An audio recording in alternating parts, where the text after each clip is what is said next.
तुम काम का इतना प्रेशर क्यों लेते हो?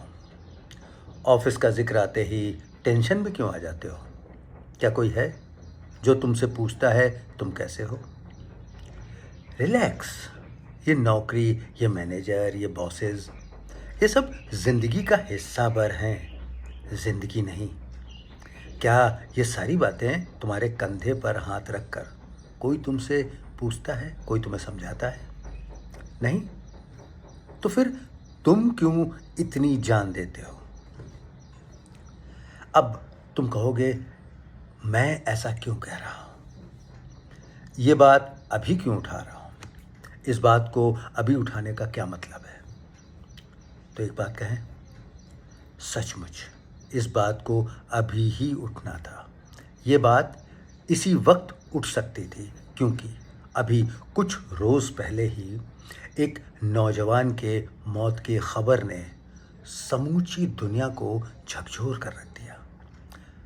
हो सकता है कि तुम तक ये बात ना पहुंची हो या देर से पहुंची हो, लेकिन ये सच है कि नौकरी पेशा लोगों के अंदर इस वक्त तनाव बहुत ज़्यादा बढ़ गया है। हर किसी को अपनी नौकरी की फ़िक्र सताने लगी है। हर कोई अपनी नौकरी बचाने के चक्कर में, बॉसेस को खुश करने के चक्कर में दिन रात एक कर रहा है। हो सकता है कि जो खबर आई कि एक नौजवान की नौकरी की वजह से जान चली गई, उसके कुछ और पहलू हों। ज़रूरी नहीं कि वो जान उसकी नौकरी की वजह से ही गई हो, वो तनाव उसका नौकरी को लेकर हो सकता है कि उसके निजी ज़िंदगी में कुछ और बातें हों। लेकिन इस वक्त जैसे ही ये बात आई तो सवाल तो उठ गया ना। और जैसे ही ये सवाल उठा तो सच बताएं, ये सवाल पराया नहीं, बिल्कुल अपना सा लगा।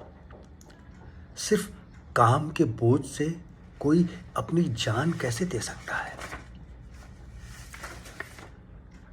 जो एक बात समझ में नहीं आती, जो यंग माइंड स्कूल कॉलेज के जो इतने ब्राइट लड़के होते थे, अक्सर नौकरी में आने के बाद आखिर उनमें क्या हो जाता है?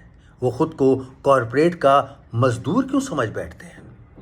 जो अभी तक एक्सेल शीट में तरक्की का गुणा भाग कर रहे थे,